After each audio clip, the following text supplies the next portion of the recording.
الحمد لله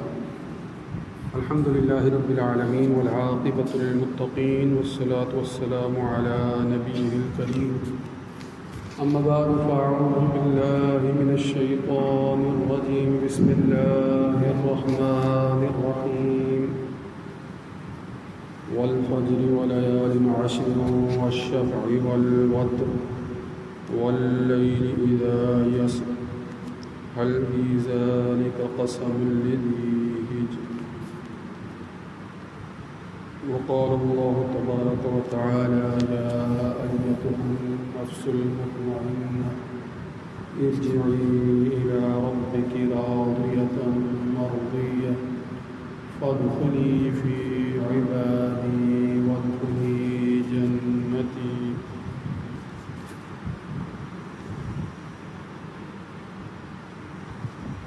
وقال النبي صلى الله عليه وآله وسلم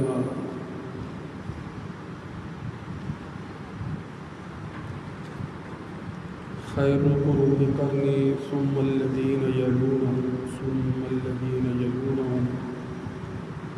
وقال الله تبارك وتعالى إن الله وملائكته يصلون على النبي يا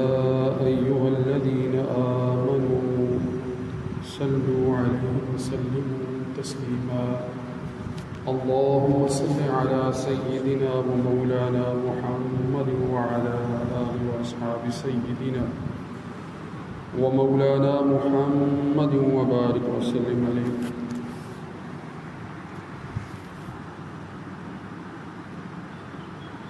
سامعین محترم، ذی الحج کا مہینہ اپنے اختتام کی طرف رواں دواں ہے. 25 ذی الحج ہے آج، اور اگلے ہفتے میں اسلامی سال کا پہلا مہینہ یعنی محرم الحرام اس کا آغاز ہو جائے گا. اور اس سے قبل گفتگو میں آپ کے سامنے یہ بات بیان کر چکا ہوں کہ اسلام کی تاریخ خاص ایک عبادت یعنی قربانی کی عبادت اس سے تعبیر ہے. ذی الحج کے مہینے میں اللہ کی راہ میں جانور قربان کر کے قربانی کی یاد کو تازہ کیا جاتا ہے. اور اسی مہینے میں حضرت عثمان غنی رضی اللہ تعالیٰ عنہ کی شہادت کا واقعہ بھی قربانی کی ایک عظیم داستان ہے کہ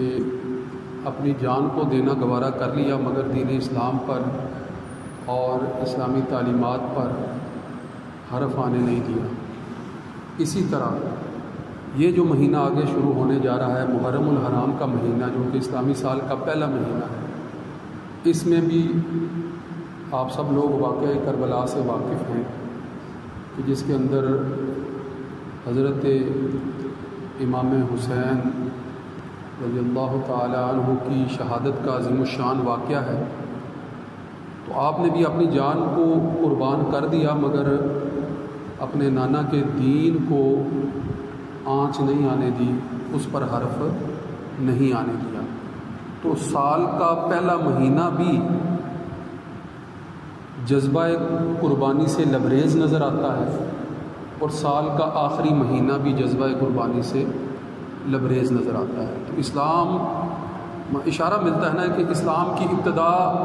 میں بھی قربانی کا مطالبہ نظر آتا ہے اور اختتام میں بھی. اختتام سے مراد یعنی پورے سال کا جو دورانیہ ہے، سال کے جو دورانیے کے مختلف مہینوں کے مختلف اہم پہلو ہیں، ان میں مختلف عبادات ہیں، خاص عبادات ہیں. رمضان المبارک کے مہینے میں خاص عبادات ہیں، روزے کی عبادات ہیں، اس کے علاوہ جو ہے وہ دیگر مہینے، اور اسی طرح ذی الحج کے مہینے میں حج کی عبادات ہیں. اور لوگ عموماً رمضان المبارک کے مہینے میں بھی اور اس کے بعد بھی خاص طور پر صدقات و زکوٰۃ و خیرات کی طرف مائل ہوتے ہیں، تو وہ بھی عبادات ہیں. تو سارا سال مختلف اوقات پر مختلف عبادات کی بجا آوری جن بنیادوں پر یہ عبادات کا نظام کھڑا ہے وہ سب کا سب اس لیے ہے کہ اللہ کے دین یعنی دین اسلام کی جو تعلیمات ہیں ان کے مطابق زندگی گزار کر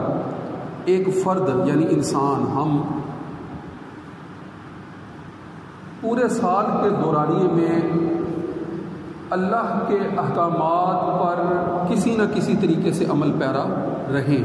ہر لمحے، ہر آن، ہر وقت جو بھی لمحہ ہمارا گزرے وہ اللہ کے احکامات کی بجا آوری میں گزرے، اس سے صرف نظر کرتے ہوئے نہ گزرے. لہٰذا پورے سال کے اندر مختلف مواقع پر بار بار جو ہے وہ عبادات کا کوئی نہ کوئی پہلو جو ہے وہ سامنے رہتا ہے. ویسے تو ہر دن جو ہے وہ عبادت سے تعبیر ہے، ہر لمحہ، ہر دن، مگر سال کے خاص ایام میں خاص عبادات ہیں. تو اس لیے ایام کے معنی، ایام کے حوالے سے جو فضیلت والے پہلو ہیں ان سے آگاہ رہنا ضروری ہے، ان سے آگاہ رہنا ضروری ہے.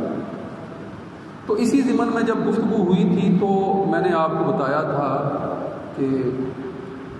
سورہ الفجر جس کی آیات میں نے آپ کے سامنے تلاوت کی ہیں، والوتر، یعنی اللہ رب العزت فجر کی قسم اٹھا رہا ہے، اور لیال عشر یعنی 10 راتوں کی قسم اٹھا رہا ہے. تو فجر کے بعد 10 راتوں کی قسم اٹھانے میں دن اور رات سارے، تو اس کا مطلب ہے یہ 10 ایام اور 10 راتوں کی قسم اٹھائی جا رہی ہے. تو یہاں مفسرین نے جہاں یہ بات میں نے پہلے ذکر کی تھی کہ فجر سے مراد فجر کا وقت بھی لیا ہے، جو ہر صبح فجر طلوع ہوتی ہے وہ بڑا ہی قیمتی وقت ہوتا ہے. قرآن الفجر یعنی فجر کے وقت قرآن کی تلاوت کرنے کی فضیلت بھی بڑی بیان کی گئی ہے. تو جہاں یہ فجر کا وقت یعنی جو ہر صبح آتا ہے اس سے مراد یہ فجر لیا گیا ہے، تو وہاں بعض روایات اس سے مراد جو ہے وہ ذی الحج کی 10 تاریخ یعنی 10 ذی الحج کی فجر بھی مراد ہے، جو عید کا دن ہے اور صبح کا وقت ہے، وہ خاص وقت بھی مراد ہے. اس سے اس کی فضیلت کے متعلق بھی بات ہوئی تھی. اسی طرح بعض مفسرین نے اس سے مراد جو ہے وہ سال کے پہلے مہینے کی پہلی فجر بھی لی ہے، یعنی محرم الحرام جو ہے وہ سال کا پہلا مہینہ ہے.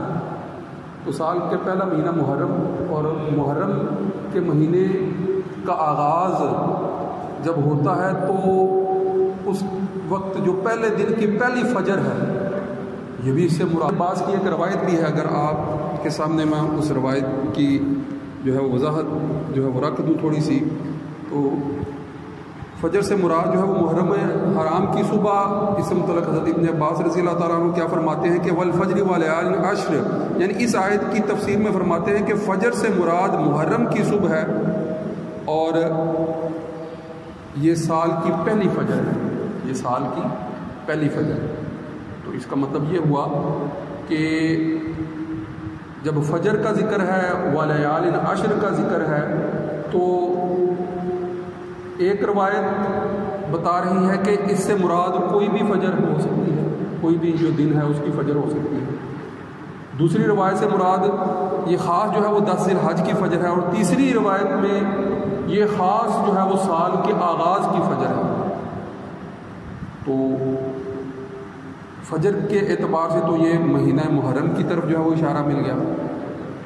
پھر لیال عشر پھر ساتھ ہی جڑی ہوئی ہیں، تو اسی طرح ان 10 راتوں کا ساتھ جڑنا 10 دن اور 10 رات پر جو ہے وہ محیط ہے. تو مفسرین اس سے مراد، بعض مفسرین نے جو ہے وہ رمضان المبارک کے آخری 10 دن کی جو ہے وہ راتوں کا ذکر شمار کیا ہے، اور بعض مفسرین نے جو محرم الحرام اپنا ذی الحج کی جو پہلی 10 تاریخ تک کی 10 دن اور 10 راتیں ہیں، یہ بڑے دن ہیں، یہ مراد لیے ہیں۔ اور اسی کے ساتھ جو ہے وہ بعض تفاسیر میں ان 10 دنوں سے مراد محرم الحرام کے جو ہے وہ 10 دن اور یوم عاشور تک جو ہے وہ ذکر کیا جاتا ہے۔ تو عاشورہ کی فضیلت کے ضمن میں مختلف روایات کے اندر بیان کی گئی ہے، چند روایات میں آپ کے سامنے رکھوں گا۔ تو سمجھنے کی بات یہ ہے کہ صلی اللہ علیہ وآلہ وسلم سے مروی مختلف روایات کے اندر ان آیات کی تفسیر کے حوالے سے یہ اقوال موجود ہیں کہ ان سے مراد یہ سال کے مختلف اوقات ہو سکتے ہیں، جن میں رمضان المبارک کا بھی مہینہ شامل ہے، جس میں ذی الحج کا مہینہ بھی شامل ہے، جس میں محرم کا مہینہ بھی شامل ہے۔ تو اس کا مطلب یہ ہے کہ پورے سال پر محیط جو مختلف شرعی احکام کے تقاضے کے عین مطابق کیے جانے والے اعمال ہیں، ان کی طرف مختصر آیات ہی کے اندر جو ہے وہ نشاندہی کر دی جاتی ہے تاکہ لوگ ان سب حوالوں سے متوجہ رہیں۔ غور کرنے کی بات ہے کہ سال کا کوئی بھی لمحہ پھر اس کا مطلب ہے ضائع کرنے والا لمحہ نہیں ہے، کوئی بھی دن جو ہے وہ ضائع والا دن نہیں ہے، کوئی بھی وقت جو ہے وہ پھر ضائع کرنے کے ضمن میں قابل قبول نہیں ہو سکتا ہے۔ آپ ذرا غور کریں کہ یہ ترتیب سے، یعنی رمضان کے بعد جو ہے وہ شوال کا مہینہ اور پھر ساتھ ہی حج کے مہینے شروع ہو جاتے ہیں، اور حج کے مہینے میں پہلے خاص طور پر 10 دن اور پھر ساتھ ہی جو ہے وہ محرم کا مہینہ شروع ہو جاتا ہے۔ اور اگر دوسری روایت کے اعتبار سے دیکھا جائے تو اشہر الحرم میں حج کے مہینے شامل ہیں، اور وہ مہینے جو آپ یوں سمجھیں کہ جنہیں حرمت والا مہینہ کہا گیا ہے وہ بھی شامل ہیں۔ تو آپ صلی اللہ علیہ وآلہ وسلم جب ہمیں آگاہ فرما رہے ہیں مہینوں کی حرمت کے حوالے سے، مہینوں کی فضیلت کے حوالے سے، اور پھر خاص ایام کی حرمت کے حوالے سے اور خاص ایام کی فضیلت کے حوالے سے، تو اس کا مطلب یہ ہے کہ عام دنوں بھی اللہ رب العزت جو ہے وہ بندے کی طرف متوجہ تو ہے، مگر ان خاص دنوں میں، ان خاص ایام میں کی جانے والی عبادات اللہ کی طرف جو ہے وہ خاص طور پر رضا الہی کے حصول کے لیے جو ہے وہ اہم ہو جاتی ہے، اور ان میں جو ہے وہ اپنی عبادات کو اور توجہ اور جو ہے وہ تندگی کے ساتھ، اور اس میں خاص طور پر یہ اوقات اس لیے بھی بڑے اہم ہیں کہ توبہ کے دروازے جو ہیں وہ اور زیادہ وسعت کے ساتھ جو ہے وہ کھل جاتے ہیں، اور توبہ جو ہے وہ قبول کرنے کے لیے جو ہے وہ اللہ کی رحمت اور زیادہ جوبن پر ہوتی ہے۔ اب چونکہ محرم الحرام کے مہینے کی طرف ہم آگے بڑھنے جا رہے ہیں، تو آگے محرم کے حوالے سے، واقعہ کربلا کے حوالے سے تفصیلی فضائل اور باتیں جو ہے وہ کی جاتی ہیں اور حکمت بھی سمجھی جاتی ہے۔ پر اس سے پہلے ان دنوں کی کیا فضیلت ہے، محرم الحرام کے پہلے 10 دن کی اور بالخصوص یوم عاشور کی کیا فضیلت ہے، اس حوالے سے چند روایات میں آپ کے سامنے رکھ دیتا ہوں تاکہ جب آپ محرم الحرام کے مہینے میں جو ہے وہ دینی اور شرعی اعمال کی طرف متوجہ ہوں تو ان فضیلتوں کو آپ اپنے پیش نظر رکھتے ہوئے ان اعمال کو جو ہے وہ بجاوری کی طرف جو ہے وہ آگے بڑھیں۔ تو پہلی بات تو میں نے آپ کو بتا دی کہ یہی جو سورہ فجر کے اندر فجر کا ذکر ہے، تو اس سے ایک مراد سال کی پہلی فجر ہے۔ پھر اسی طرح اگر جو ہے وہ ان 10 راتوں کا ذکر کیا جائے تو ان 10 راتوں سے مراد پہلے عشرے یعنی محرم الحرام کے پہلے عشرے کی جب مراد لی گئی ہیں 10 راتیں، تو اس حوالے سے ایک دو روایات میں آپ کے سامنے رکھ دیتا ہوں۔ سب سے پہلے حضرت علی کرم اللہ وجہہ سے ایک روایت ہے، آپ بیان کرتے ہیں کہ ایک شخص نے نبی کریم صلی اللہ علیہ وآلہ وسلم کے پاس آ کر پوچھا کہ یا رسول اللہ، مجھے فرمایا کہ مجھے بتائیے کہ اگر میں رمضان کے بعد کسی مہینہ میں روزہ رکھوں تو کس مہینے روزہ رکھوں؟ اس کا مطلب ہے کہ رمضان مبارک کے مہینے کے روزے تو واجب ہیں، وہ تو رکھنے ہی رکھنے، وہ واجب ہے روزے۔ تو رمضان مبارک کے علاوہ بھی نفلی روزے رکھنے کی جا بجا ترغیب جو ہے وہ موجود ہے۔ تو اس روایت کے اندر کیا پوچھا جا رہا ہے کہ اگر رمضان مبارک کے روزے تو واجب ہیں، وہ تو رکھنے ہی رکھنے ہیں، اگر ان کے علاوہ اگر میں کسی مہینے میں روزے رکھنا چاہوں تو کس مہینے کے روزے رکھوں؟ تو رسول اللہ صلی اللہ علیہ وآلہ وسلم نے فرمایا کہ اگر تم رمضان کے بعد کسی مہینے کے روزے رکھنا چاہو تو محرم کے مہینہ میں روزہ رکھو. تو محرم کے مہینے میں بالخصوص پہلے عشرے کے اور بالخصوص جو ہے وہ عاشوراء کا روزہ، 10 ذی الحج کا روزہ، اس کی بڑی فضیلت بیان کی گئی ہے. اور اس حوالے سے آگے فرمایا کہ کیونکہ وہ اللہ کا مہینہ ہے، محرم جو ہے وہ اللہ کا مہینہ ہے، اور اللہ تعالیٰ نے ایک قوم کی توبہ بھی اسی مہینے میں قبول کی تھی، بنی اسرائیل کی طرف اشارہ ہے، اور وہ اس مہینہ میں دوسروں کی توبہ بھی قبول فرمائے گا. تو یہ بات دیگر روایات سے ہمیں پتہ چلتی ہے کہ جس دن فرعون کو غرق کیا گیا تھا اور قوم موسیٰ کو دریا کے پار جو ہے وہ دریا جو ہے وہ پھٹ گیا تھا، اس کے پار جو ہے وہ پہنچا دیا گیا تھا اور اس کو نجات دی تھی، تو وہ محرم کا مہینہ تھا اور 10 ذی الحج کا دن تھا. بعض روایات میں یہ ذکر آتا ہے. تو اس حوالے سے چونکہ محرم کے مہینے میں بنی اسرائیل نے فرعون سے نجات حاصل کی تھی، تو وہ اس نجات کی خوشی میں اس دن کا روزہ رکھا کرتے تھے، اس نجات کی خوشی میں اس دن کا روزہ رکھا کرتے تھے. تو اس حوالے سے آپ صلی اللہ علیہ وآلہ وسلم نے فرمایا کہ ہم اس بات کے زیادہ حقدار ہیں کہ ہم موسیٰ سے زیادہ جو ہے وہ قربت کے حقدار ہیں، لہذا ہم جو ہے وہ اس روزہ رکھنے میں ان کے ساتھ جو ہے موافقت کرتے ہیں. اور پھر ایک دوسری جگہ پر فرما دیا کہ چونکہ ان ایام میں خاص طور پر 10 ذی الحج کے روز بنی اسرائیل روزہ رکھتے ہیں، تو یہودیوں کی مخالفت میں ہم 10 ذی الحج کے ساتھ ایک روزہ بڑھائیں گے، 9 ذی الحج کا اور 10 ذی الحج کا 2 دنوں کا روزہ رکھ لیا جائے گا، یا پھر 10 یا 11 ذی الحج کا روزہ رکھ لیں. دونوں طرح سے جو ہے وہ اس کو بڑھایا جا سکتا ہے. تو اس حوالے سے رسول اللہ صلی اللہ علیہ وآلہ وسلم کا ایک فرمان جو ہے وہ میں آپ کے سامنے رکھ دیتا ہوں تاکہ یہ 10 ذی الحج کے روزے کی فضیلت جو ہے وہ آپ کے سامنے آ جائے. اور محرم الحرام میں بالعموم روزے رکھنے کی فضیلت جو ہے، اور یہ نفلی روزے ہیں، یہ رمضان المبارک کے علاوہ نفلی روزے ہیں جن کی طرف جو ہے متوجہ کیا گیا. تو حضرت ابن عباس رضی اللہ تعالیٰ عنہ فرماتے ہیں کہ رسول اللہ صلی اللہ علیہ وآلہ وسلم نے فرمایا کہ یوم عاشوراء کو روزہ رکھو اور اس میں یہود کی مخالفت کرو، اس سے ایک دن پہلے روزہ رکھو اور اس کے ایک دن بعد بھی روزہ رکھو. یعنی ایک دن کا روزہ رکھنے کی بجائے ایک دن پہلے اور ایک دن بعد کے روزے کو شامل کر کے روزے رکھو، تاکہ روزہ رکھنے کی فضیلت میں حضرت موسیٰ علیہ السلام کی موافقت ہو جائے اور یہود کی مخالفت میں روزوں کے اضافے کے ذریعے سے جو ہے وہ ان کے طرز عمل کے ساتھ جو ہے وہ موافقت جو ہے وہ باقی نہ رہے اور ان سے مخالفت جو ہے وہ ظاہر ہو جائے کہ وہ صرف 10 ذی الحج کا روزہ رکھتے ہیں. تو ہم 10 ذی الحج کی فضیلت کو سمجھتے ہوئے 10 ذی الحج کے فضائل آگے جب محرم کے مہینے میں ہم یوم عاشور کا ذکر کریں گے، واقعہ کربلا کا ذکر کریں گے، تو اس ضمن میں پھر آپ کے سامنے میں تفصیل سے واقعات کا ذکر کروں گا کہ جو محرم کی نسبت سے ہیں